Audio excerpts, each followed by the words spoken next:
What's going on, everybody? Curtis Wilkerson here with the Inside Arkansas Hoop Hogs Video Mailbag series. Continuing on, essentially, you asked me a question that's Arkansas basketball related, and I respond to it in video format. We've been putting these out every single day at 8 a.m., and we're going to continue to trend right here. A really, really good question today. It comes from Senior Jim on Twitter, or X, if you will. He says, what will it take to keep freshmen for development, or is it even possible?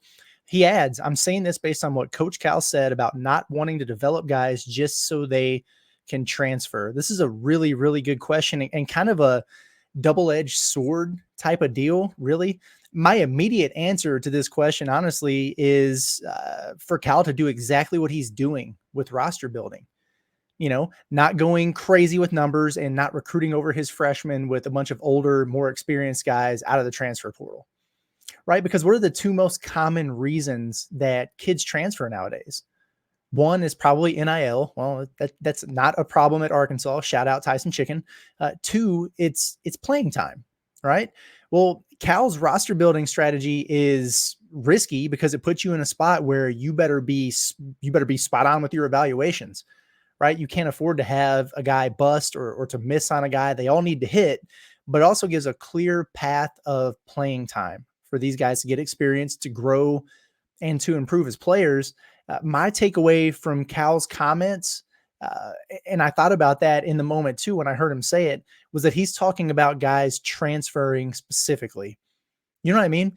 And you alluded to that in the question for sure. But like, so he's not going to be upset if Boogie Fland or Carter Knox has a great freshman season, they kill it, and they wind up being a one and done and off to the NBA draft, right? You want that. That's huge for recruiting. You know, you want your guys to come in and make an immediate impact. And if they go pro, that's great. That sets you up even better in some cases for the future than having guys come back and play for you again.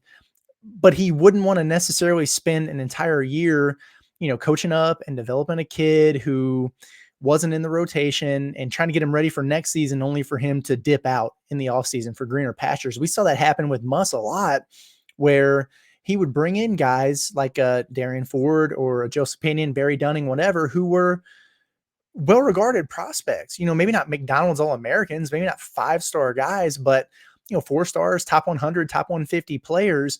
But then he would go crazy in the transfer portal and bring in a ton of guys and kind of recruit over the top of them. These kids don't play, and then they leave. And you can't really blame them for that.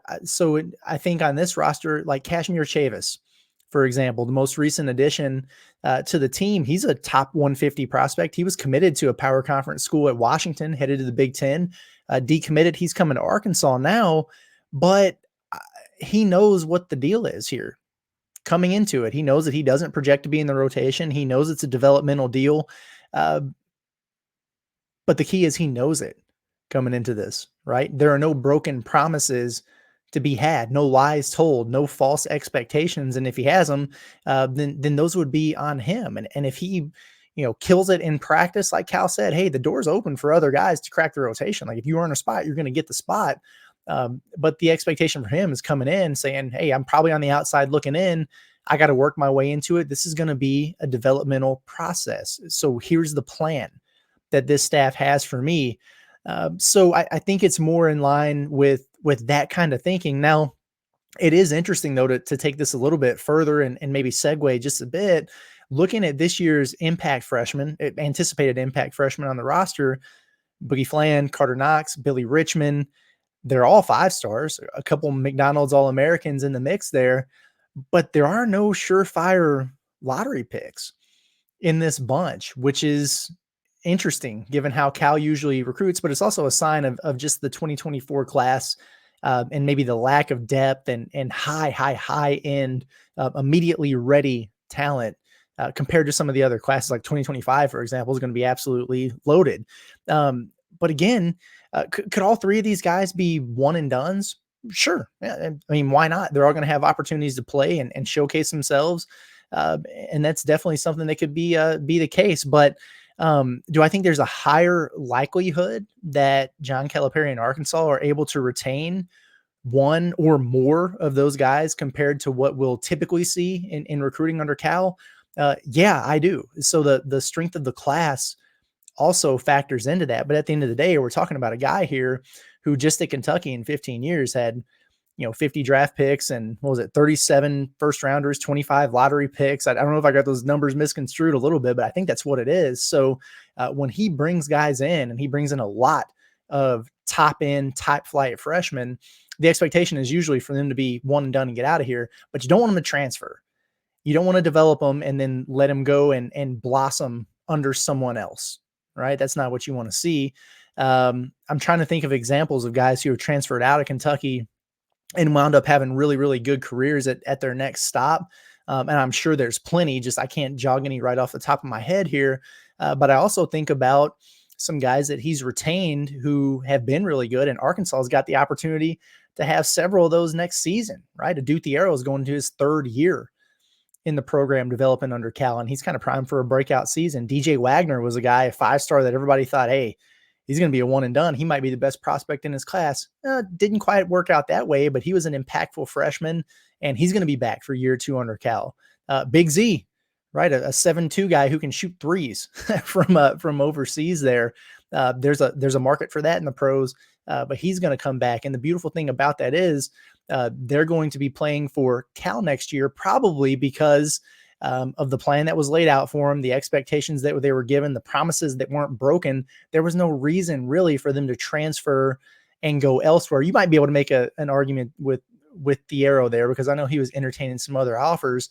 But the point is, if guys aren't going pro under Cal, you want to keep them and you want to retain them, and you don't want them to go blossom somewhere else. So really appreciate that question. That was a good one. It was thought provoking.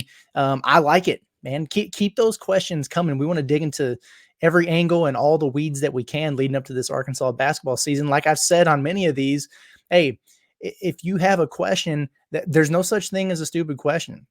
And some of them will be, maybe repeats or whatever, but we'll try to find other angles to tackle. We want to try to do one of these every single day up until the start of the season. I know that's a challenge, but it's up to you to continue to ask the questions. So I've got a pinned thread on my X profile. It's at Kurt Wilkerson _. So if you have a question, hop in there, throw it in, shoot me a DM, hop in the YouTube comments on these particular videos and ask a question. I'm going to find every single one of them, and eventually we'll get to you, and there's going to be an answer. They come out about 8 o'clock every day. So make sure that you get subscribed to our YouTube page, Inside Arkansas, so you can follow along with all of it and appreciate it. Love the engagement, love the interaction. It's a lot of fun. I could talk ball all day. I'm going to do it again in the morning. So stay tuned. We'll be back with you. It's been Curtis Wilkerson with Inside Arkansas at the Palace. Everybody have a good one.